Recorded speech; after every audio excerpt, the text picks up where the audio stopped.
Hello વિદ્યાર્થી મિત્રો, ગયા લેક્ચરમાં આપણે સંગતતા બનાવતા શીખ્યા હતા અને સંગતતાની ચાર શરત જોઈ હતી. હવે એ જ સંગતતાની ચાર શરતના આધારે આપણે આજે સ્વાધ્યાય 6.3 ભણવાનું છે. પરંતુ એ પહેલાં જો તમે અમારી ચેનલને સબસ્ક્રાઇબ ન કરી હોય તો સબસ્ક્રાઇબ કરી લેજો કે જેથી કરીને આગળના વિડીયો તમને મળતા રહે. આપણે વોટ્સઅપમાં વિડીયો લિંક તો મોકલીએ જ છીએ ગ્રુપમાં, પરંતુ જો કદાચ એ લિંક વોટ્સઅપમાંથી ભૂલથી ડિલીટ થઈ ગઈ હોય અને કોઈ વિડીયો તમારે બીજી વાર જોવો છે તો તમે બીજી વાર જોઈ શકશો. એટલા માટે સબસ્ક્રાઇબ કરી નાખજો અને નવા વિડીયો પણ મળતા રહેશે. આગળનું આપણે ભણીએ સ્વાધ્યાય 6.3. સ્વાધ્યાય 6.3 નો ક્વેશ્ચન નંબર 1. એની રકમ એવી છે કે આપેલી આકૃતિઓમાં કયા બે ત્રિકોણ સમરૂપ છે કે નહીં એ ચકાસવાનું છે. સમરૂપ છે કે નહીં કહેવાનું છે. અને જો બે ત્રિકોણ સમરૂપ હોય તો કઈ શરતમાં આધારે બંને ત્રિકોણ સમરૂપ છે શરત લખવાની છે અને સંગતતા બનાવવાની છે, જે આપણે અગાઉ ભણી ગયા છે એ જ રીતે. આ તમારો પહેલો ક્વેશ્ચન છે કે સમરૂપ ત્રિકોણ છે કે નહીં કહેવા. તો એમાં પહેલો દાખલો, ટોટલ એમાં 6 દાખલા છે. પહેલો દાખલો, બે ત્રિકોણ આપ્યા છે, ત્રિકોણ એબીસી અને પીક્યુઆર. ચાર શરતના નામ યાદ હશે, ચાર શરતે પણ યાદ હશે, એના આધારે જ આપણે કહેવાનું છે. રકમમાં આપણને આકૃતિ જોઈને માપ જોઈને ખબર પડી જશે કે કઈ શરતનો ઉપયોગ કરવો. તો જો પહેલા દાખલામાં બે ત્રિકોણમાં ફક્ત ખૂણાના માપ જ આપ્યા છે, એટલે આના આધારે આપણને ખબર પડી જાય કે આપણે કઈ શરતનો ઉપયોગ કરવાનો છે.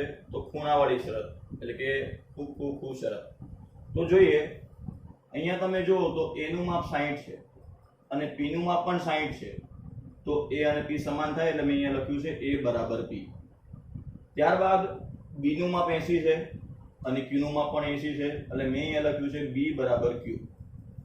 સી નું માપ 40 છે અને આર નું માપ 40 છે, એટલે સી બરાબર આર. એટલે આમ એબીસી ના ત્રણેય ખૂણા પીક્યુઆર ના ત્રણેય ખૂણા જોડે સમાન છે. એટલે કઈ શરતના આધારે બે ત્રિકોણ સમરૂપ કહેવાય? તો ખૂણો ખૂણો ખૂણો, એટલે કઈ શરત કહેવાય? ખૂ ખૂ ખૂ. તો ખૂ શરતના આધારે આ બંને ત્રિકોણ સમરૂપ થાય છે. હવે તમને રકમમાં એવું કીધું છે કે જો સમરૂપ હોય તો એ શરત લખો અને સમરૂપતાની જે સંગતતા બને છે એ લખવાની છે. તો બંને ત્રિકોણ સમરૂપ છે એટલે આપણે હવે સંગતતા લખવાની. તો સંગતતા લખવી તો જેમ આપણે અગાઉ શીખવાડ્યું છે એમ કોઈ પણ એક ત્રિકોણનું તમે નામ લખી નાખો. ત્રિકોણ એબીસી, બંને ત્રિકોણ સમરૂપ છે એટલે વચ્ચે નિશાની સમરૂપની કરવાની. હવે જોવાનું કોણ કોની જોડે સમાન છે. તો એ ની જોડે પી સમાન છે, એ આગળ છે એટલે આપણે પી પણ આગળનો જ લખવાનું. બી ની જોડે ક્યુ સમાન છે, બી વચ્ચે છે એટલે ક્યુ પણ વચ્ચે જ આવશે. અને સી ની જોડે આર સમાન છે, સી પાછળ છે એટલે આર પણ પાછળ આવશે. તો આમ ત્રિકોણ એબીસી સમરૂપ ત્રિકોણ પીક્યુઆર થાય. કઈ શરતના આધારે? તો બાજુમાં લખવાનું ખૂ શરતના આધારે બંને ત્રિકોણ સમરૂપ થાય છે. તો આમ તમારો આ સ્વાધ્યાય 6.3 નો પહેલો ક્વેશ્ચન છે. પહેલા ક્વેશ્ચનમાં ત્રિકોણ સમરૂપ છે કે નહીં ચેક કરવાનું અને પછી એની સંગતતા લખવાની.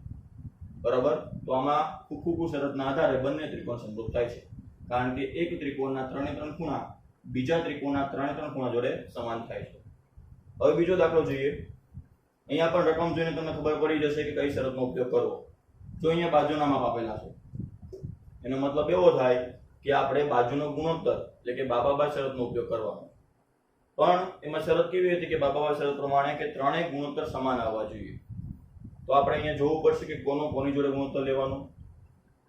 તો અહીંયા તમે 2 નો 6 ની જોડે ગુણોત્તર લો અને 2.5 નો 4 ની જોડે, 3 નો 5 ની જોડે, એ નથી કરવાનું. તમારે રકમમાં જોવું પડશે કે કોનો ગુણોત્તર કોની જોડે લેવાથી ગુણોત્તર સમાન બને છે. તો અહીંયા તમે જો આગળ આપણે જોયું હતું એ પ્રમાણે કે 2 ના ડબલ અહીંયા 4 છે એટલે આ બેનો ગુણોત્તર લેવાનો.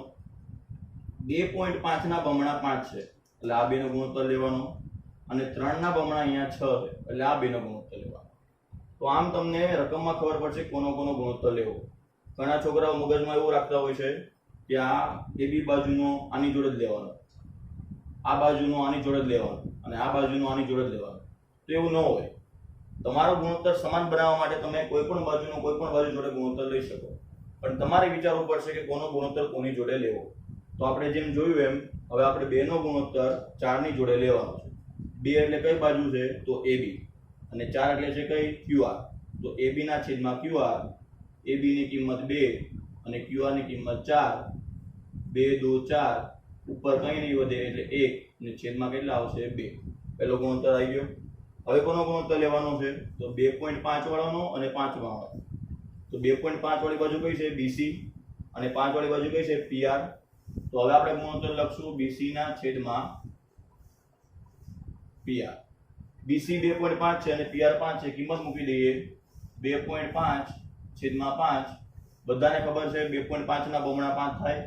તો આપણે છેદ ઉડાડી દઈએ 2 વડે. ઉપર 1 આવશે અને છેદમાં કેટલા આવશે 2. હવે ત્રીજો ગુણોત્તર લઈએ. ત્રીજો ગુણોત્તર કોનો લેવાનો આવશે તો 3 નો અને 6 નો. 3 એટલે કઈ બાજુ છે AC, 6 એટલે કઈ બાજુ છે PQ. તો AC ના છેદમાં PQ. AC બરાબર 3, PQ બરાબર 6. 3 દુ 6, 1 ના છેદમાં 2. તો આવી રીતે ત્રણે ત્રણ ગુણોત્તર સમાન આવે છે.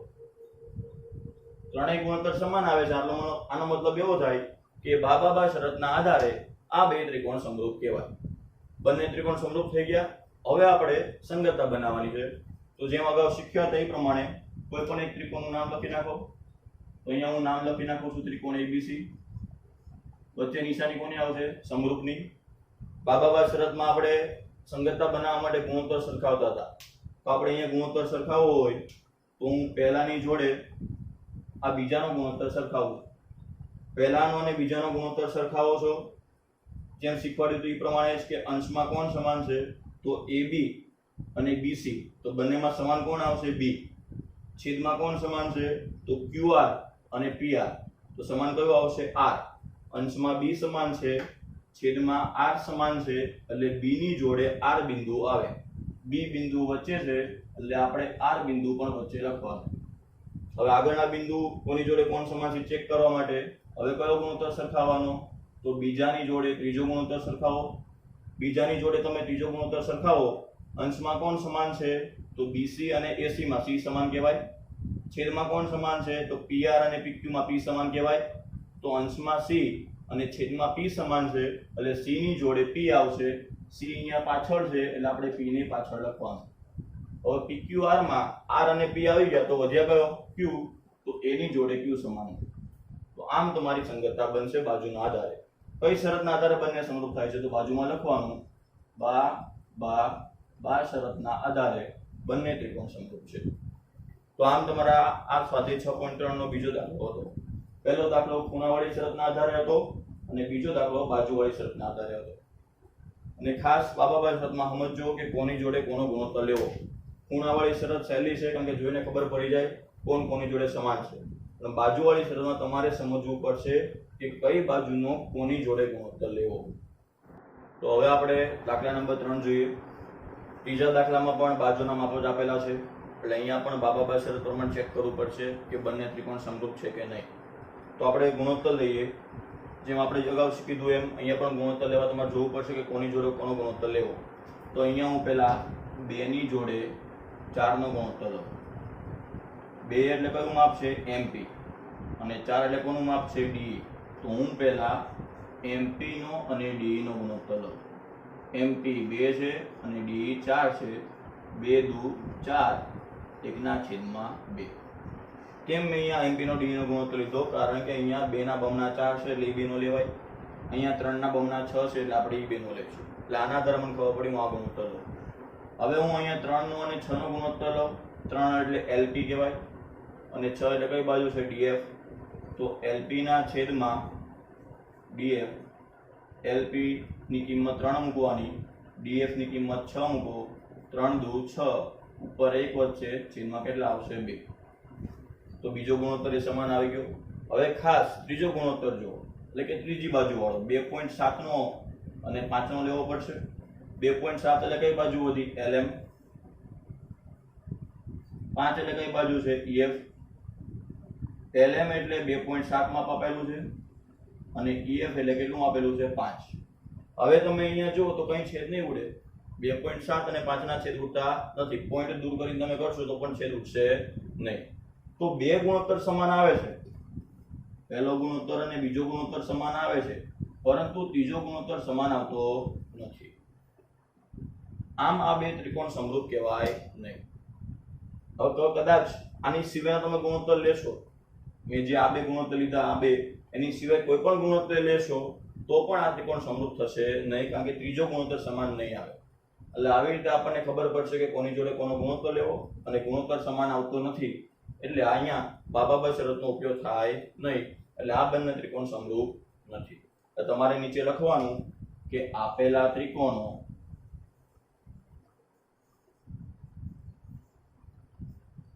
સમરૂપ નથી. કારણમાં તમારે દર્શાવવું તો દર્શાવી દેવાનું કે ત્રણેય ગુણોત્તર સમાન આવતા નથી, માટે આપેલ ત્રિકોણો સમરૂપ નથી.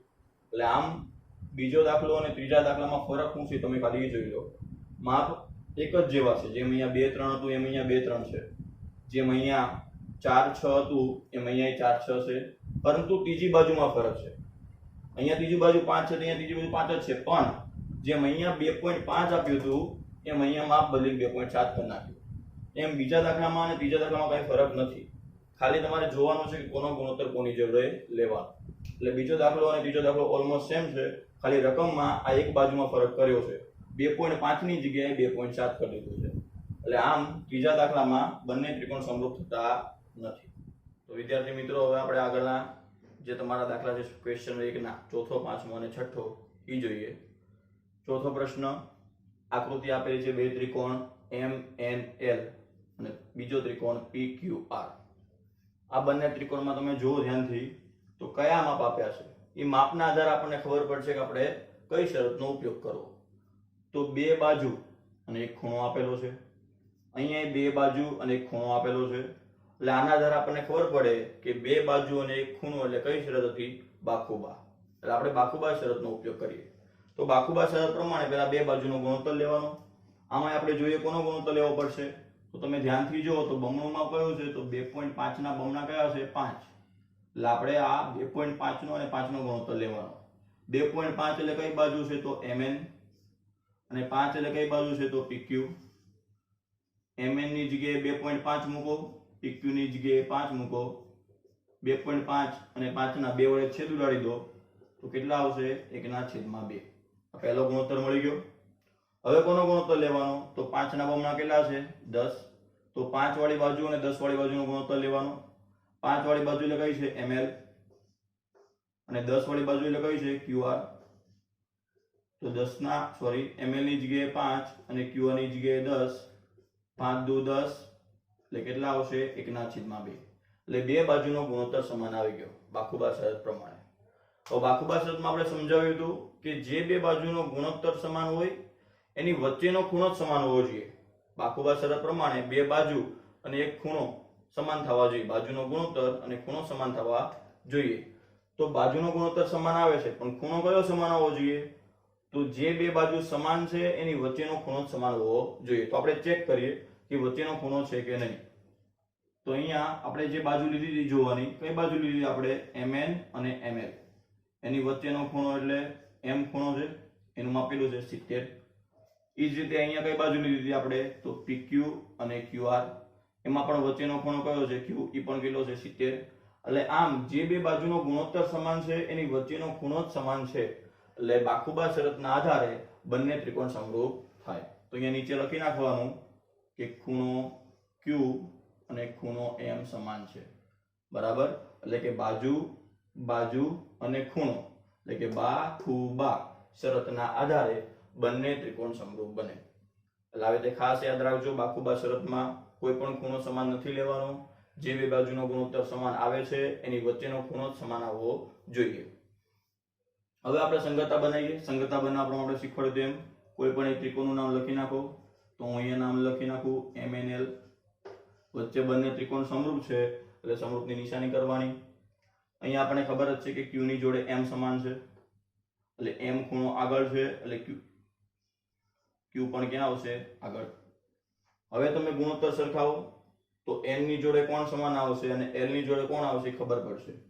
ગુણોત્તર તમે સરખાવો તો M ની જોડે તો Q સમાન છે જ, એટલે આ M અને આ Q આ બંને સમાન છે.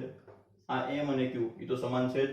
એની સિવાયના કયા વધ્યા? તો N ની જોડે P વધે છે અને L ની જોડે R વધે છે. તો N ની જોડે P લેવાનો. N વચ્ચે છે એટલે P પણ વચ્ચે આવશે. L ની જોડે R સમાન છે, L પાછળ છે એટલે R પણ પાછળ આવશે. અને બાજુમાં લખી નાખવાની કે બાખુબા શરતના આધારે આ સંગતતા માટે બંને ત્રિકોણ સમરૂપ થાય. તો આવી રીતે બાખુબા શરતના આધારે તમારો ચોખ્ખો દાખલો હતો. ખાસ યાદ રાખજો કે ખૂણો તમારે વચ્ચેનો લેવાનો છે અને સંગતતા બનાવતા આપણે આમાં શીખવાડ્યું કેવી રીતે કરવાનું હતું. જે ખૂણો સમાન આવ્યો એની જોડી લઈ લેવાનો. m ની જોડે q સમાન છે એટલે મેં m ની જોડે પહેલા q આગળ લખી નાખ્યું. હવે વધ્યું n અને l, એની જોડે કોણ સમાન આવશે? તો જે આપણે ગુણોત્તર લીધો તેમાં જોવાનું. m ની જોડે તો q સમાન છે જ, અગાઉ કીધું એમ. તો m અને q બંને સમાન હોય તેની સિવાયનું કયું વધે છે? તો n ની જોડે p વધે છે અને l ની જોડે r વધે છે. એટલે n ની જોડે મેં p સમાન લીધું, n વચ્ચે એટલે p પણ વચ્ચે, અને l ની જોડે r સમાન લીધું, l પાછળ એટલે r પર પાછળ આવશે. આમ બાખુબા શરતના આધારે બે ત્રિકોણ સમરૂપ થાય. એટલે આ તમારો ચોથો દાખલો બાખુબા શરતનો હતો. એ જ રીતે હવે પાંચમો દાખલો પણ બાખુબા શરતનો જ છે. એટલે એ દાખલો હું તમને જાતે આપું છું. ખાલી એક વસ્તુ એમાં સમજાવી દઉં કે કોનો કોનો ગુણોત્તર લેવો પડશે. તમે ગુણોત્તર લેવો કોનો? તો 2.5 નો અને 5 નો ગુણોત્તર લેવાનો, 3 નો અને 6 નો ગુણોત્તર લેવાનો, એટલે ગુણોત્તર સમાન આવશે. ખૂણો સમાન આવશે કે નહીં જોવાનું. તો ખૂણો કયો હોવો જોઈએ બાખુબામાં? તો જે બે બાજુનો ગુણોત્તર સમાન છે એની વચ્ચેનો ખૂણો છે કે નહીં ચેક કરવાનું. તો તમે જુઓ તો અહીંયા તો વચ્ચેનો ખૂણો છે જ, જે બે બાજુ આપણે લેશું એનો વચ્ચેનો જ ખૂણો આવશે, પણ અહીંયા વચ્ચેનો ખૂણો નહીં આવે. તમારી આ બે બાજુનો વચ્ચેનો ખૂણો કયો આવશે? તો વચ્ચેનો ખૂણો b આવે. બરાબર? તો b અને f સમાન નથી, a અને f સમાન છે. એટલે આમ બાખુબા શરતના આધારે આ બે ત્રિકોણ સમરૂપ થશે નહીં. એટલે આ દાખલો તમે જાતે ગણજો અને આવી રીતે જાતે લખજો. તો હવે વિદ્યાર્થી મિત્રો આપણે દાખલા નંબર 6 જોઈએ. દાખલા નંબર 6 માં ત્રિકોણ DEF અને ત્રિકોણ PQR બંને ત્રિકોણમાં બે બે ખૂણાના માપ આપ્યા છે. પરંતુ એ જે બે ખૂણા આપ્યા છે એમાં એક જ ખૂણો સમાન છે. આ ખૂણાનું માપ 80 છે અને આનું 80 છે, એક જ સમાન છે. જ્યારે જે બીજો ખૂણો છે અલગ અલગ છે. અહીંયા D 70 છે અને R 30 છે. તો હવે ઘણા વિદ્યાર્થીઓ આ દાખલો ડાયરેક્ટ જોઈ એક જ ખૂણો સમાન છે બીજો સમાન નથી એટલે ડાયરેક્ટ બે ત્રિકોણ સમરૂપ નથી એવું લખી નાખે છે. પરંતુ જ્યારે બે ખૂણા આપ્યા હોય, એક જ સમાન હોય બીજો સમાન ન હોય, એટલે તમારે ત્રીજો ખૂણો ફરજિયાત શોધવાનો. પછી જ તમારે નક્કી કરવાનું કે બે ત્રિકોણ સમરૂપ છે કે નહીં. તો આમ બે ત્રિકોણ સમરૂપ તમારે નક્કી કરવા માટે ત્રીજો ખૂણો શોધવો પડશે. તો પહેલા આપણે ત્રીજો ખૂણો શોધી નાખીએ.